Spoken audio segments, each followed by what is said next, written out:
नमस्कार दोस्तों, आप सभी का हमारे YouTube चैनल में स्वागत है दोस्तों। आज हम आपके लिए महात्मा बुद्ध की ऐसी कहानी लेकर आए हैं जिसे सुनकर आप अपने अंदर उठ रहे गंदे और वासना के विचारों को अवश्य रोक पाएंगे। उससे पहले अगर आप भी भगवान बुद्ध को दिल से मानते हैं और उसके सच्चे भक्त हैं तो कहानी को पूरा सुने और चैनल को सब्सक्राइब करके कमेंट बॉक्स में नमो बुद्धाय अवश्य लिखें। एक बार एक युवक गौतम बुद्ध के पास आया और गौतम बुद्ध से बोला कि है बुद्ध, मेरे मन में इतने गंदे विचार क्यों आते हैं। मैं नहीं चाहता कि मेरे मन में गंदे विचार आए, पर मेरे मन में हमेशा काम वासना के विचार चलती रहते हैं और मैं इसके बारे में सोचकर बहुत परेशान हूं। मेरी ऊर्जा और समय ये सब सोचने में ही नष्ट हो जाता है और इन सब के विचारों की वजह से मैं कभी शांत नहीं रह पाता हूं और मैं हमेशा ही स्त्रियों को देखकर मोहित हो जाता हूं, अपने आप को रोक ही नहीं पाता हूं। बुद्ध मुस्कुराए और उन्होंने उसे युवक से पूछा, क्या तुम्हें पता है ये काम वासना होती क्या है? फिर उसने ने उत्तर दिया और कहा, बुद्ध मैं यह तो नहीं जानता कि काम वासना होती क्या है, पर हाँ, यह जो भी है बहुत बुरी चीज है। फिर बुद्ध ने उसे युवक से कहा कि सबसे पहले तुम्हें यह समझना है कि प्राकृतिक रूप से जो भी चीज हमारे अंदर है वह बुरी नहीं है। हमारे जीवन में इसकी कुछ ना जरूरत है।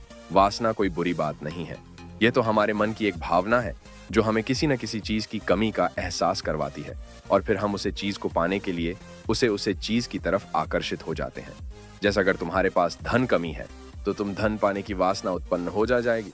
तो वासना कुछ और नहीं, बस एक प्रकार की कमी है जो कि एक प्रकार की जरूरत का एहसास है और जब यह जरूरत शारीरिक हो तो हम इस काम वासना का नाम देते हैं। युग ने गौतम बुद्ध को कहा कि बुद्ध मुझे काम वासना का मतलब तो समझ में आ गया, पर आप मुझे ये बताएं कि एक आती कहां से है और कैसे आती है। गौतम बुद्ध ने कहा कि काम वासना कहीं से आती नहीं है, यह तो हमारे अंदर ही होती है और इसका होना तो जरूरी है भी है, तभी तो मानव जाति का विस्तार होगा। युवक ने कहा, जब यह हमारे अंदर ही है और जरूरी भी है तो फिर लोग इसे गलत क्यों बोलते हैं? बुद्ध ने कहा कि यह तो समस्या है, लोगों ने काम वासना को गलत तरीके से अपने जीवन में उत्पन्न कर लिया है, इसे छुपाने की दबाने की कोशिश करते हैं। काम वासना गलत नहीं है, बल्कि काम वासना का गलत तरीके से उपयोग करना गलत बात है। लोग जिससे प्रेम करते हैं बस उसी के लिए जीने लगा जाते हैं, उसे पाना ही अपना मार्ग बना लेते हैं और उसी के बारे में सोचते रहते हैं और यह सब गलत है। बुद्ध ने युवक से कहा, क्या तुम्हें पता है जानवरों में भी काम वासना होती है? युवक ने उत्तर दिया, हाँ यु बुद्ध, जानवरों में भी काम वासना होती है, क्योंकि जानवर भी तो आखिर अपने वंश को आगे ले जाएंगे। बुद्ध ने कहा, तो फिर हम जानवरों के काम वासना को गलत क्यों नहीं कहते?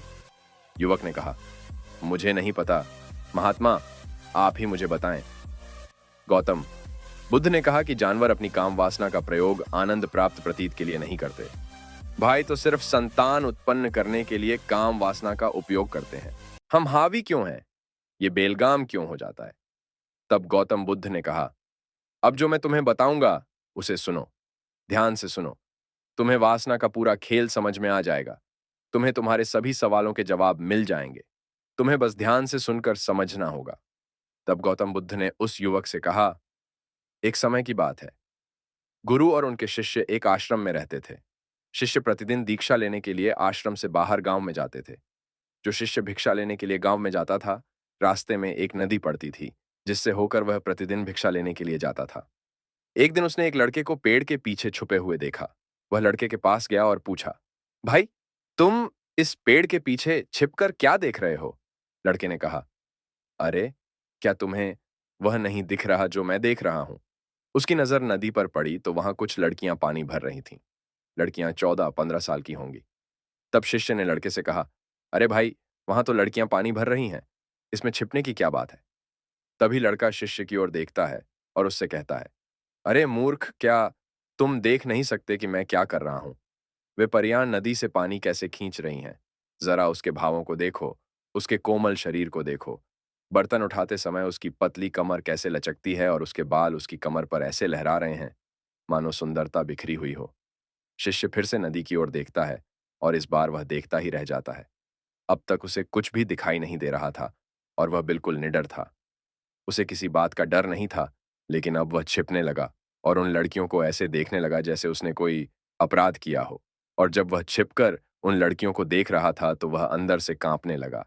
और उसने कहा कि यह मैं हूं, मैं क्या कर रहा हूं? मैं जो कुछ भी कर रहा हूं वह सही नहीं है, मुझे यहां से चले जाना चाहिए। और फिर वह जल्दी से चला जाता है। फिर वह आश्रम पहुंचता है। आश्रम में जाकर वह अपने काम में व्यस्त हो गया, लेकिन जो उसने अभी देखा था वह बार बार उसकी आंखों के सामने आ रहा था। उसके दिमाग में वही दृश्य घूम रहा था। यही देखने को उसका मन ललचाया। उसका किसी भी काम में मन नहीं लगता था। वह प्रतिदिन सुबह सुबह भिक्षा लेने के लिए आश्रम से निकल जाता था और नदी के पास स्थित एक पेड़ के पास जाता था, जहां वह लड़का पहले से ही मौजूद होता था और छिपकर अपने साथ लड़कियों को देखता था। अब वह प्रतिदिन ऐसा करने लगा। उसका मन अब किसी काम में नहीं लगता था। वह सदैव किसी न किसी विचार में डूबा रहता था। वह आश्रम का कार्य भी ठीक से नहीं कर पा रहा था। वह न तो ठीक से सो पाता था और न ही ठीक से खा पाता था। उसका मन बेचैन था। उसका मन बार-बार उन लड़कियों की खूबसूरती देखने को ललचाता था। जब गुरु भिक्षा दे रहे थे, तब भी उनका मन किन्हीं अन्य विचारों में खोया हुआ था। गुरु ने अपने शिष्य की ये